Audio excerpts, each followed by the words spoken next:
Hello बच्चों, चलिए प्रश्न को पढ़ते हैं। एक गुणोत्तर श्रेणी का तीसरा पद 4 है। इसके प्रथम 5 पदों का गुणनफल है। विकल्प हमें दिए गए हैं 4 की घात 3, 4 की घात 4, 4 की घात 5 या इनमें से कोई नहीं। और हमें सही विकल्प बताना है।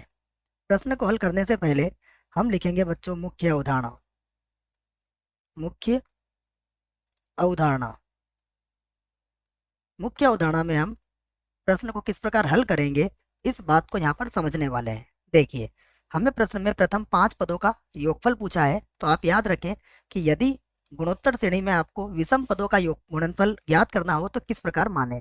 यदि 3 पद हो, 3 पद, 3 पद के लिए आपको गुणोत्तर श्रेणी के 3 पदों को इस प्रकार मानना चाहिए बच्चों।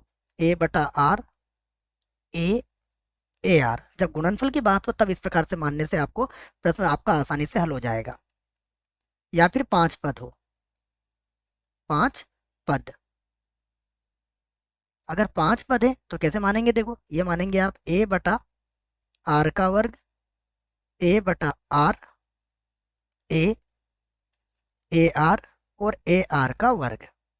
यदि इसी प्रकार 7 पद हो तो भी आप इसको समझ सकते हो। ए इसके आगे पीछे 1 बटा आर की घात 3 हो जाएगा, और इधर जब आप ए आर की घात 2 है उसके आगे ए आर की घात 3 लिख दोगे आप, तो इस प्रकार इसको बढ़ा सकते हो। हमें प्रश्न में 5 पदों तक की बात कही गई है, तो हमने 5 पदों को किस प्रकार मानना है ये यहाँ पर समझ लिया है। अब हम क्या करते हैं, प्रश्न को हल करते हैं यहाँ से। हमें तीसरा पद दिया हुआ है, तो तीसरा पद, तीसरा पद हमें कितना दिया गया है, तीसरा पद हमें दिया गया है 4। ठीक है, तो ये तो तीसरा पद तो हमें दिया गया है। अब हम इसका सार्व अनुपात आर मान लेते हैं। तो हम लिख लेते हैं कि माना गुणोत्तर श्रेणी, गुणोत्तर श्रेणी का सार्व अनुपात, का सार्व अनुपात, गुणोत्तर श्रेणी का सार्व अनुपात आर है। आर है, ये हमने आर मान लिया। तो एक बार और अब इसके 5 पदों को हम मान सकते हैं। तो पुनः माना, पुनः माना गुणोत्तर श्रेणी के, गुणोत्तर श्रेणी के 5 पद। ठीक है बच्चों, मानने की जरूरत नहीं है। अब हम गुणोत्तर श्रेणी के 5 पद लिख सकते हैं तब लगा के। ठीक है, ये माना हटा दीजिए आप, क्योंकि हमने आर मान लिया है तो अब हम ज्ञात कर सकते हैं। तो मैं लिख देता हूं इसको तब। तब गुणोत्तर श्रेणी के 5 पदों को हम लिख लेते हैं। ठीक है, गुणोत्तर श्रेणी के 5 पद, 5 पद, पद निम्न होंगे, निम्न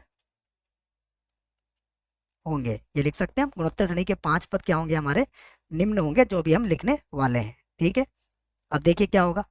5 पदों की बात करेंगे तो 5 पद कैसे हो जाएंगे। ये हो जाएगा, ए का मान कितना है हमारे पास, ए का मान है 4। तो इसे लिख दूंगा मैं 4 बटा आर की घात 2। फिर हो जाएगा 4 बटा आर।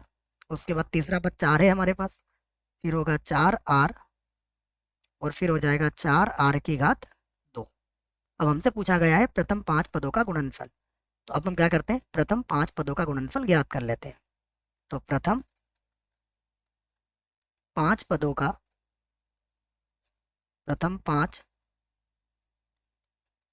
पदों का गुणनफल, जैसा कि प्रश्न ने हमसे पूछा है।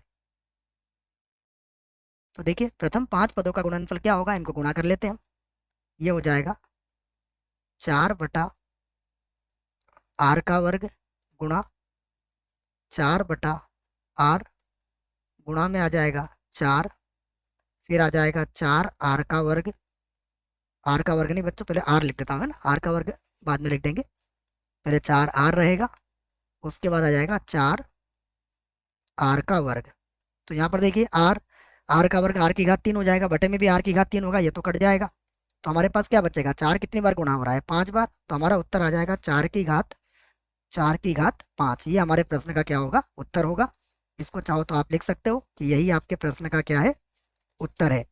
विकल्प की बात करें तो पहला विकल्प गलत होगा, दूसरा भी गलत होगा, तीसरा विकल्प जो है जिसमें लिखा है 4 की घात 5, अर्थात ये जो विकल्प है ये इस प्रश्न के लिए बिल्कुल सही विकल्प है, ये डी भी गलत हो जाएगा। मुझे आशा है बच्चों प्रश्न का उत्तर समझ में आया होगा। धन्यवाद।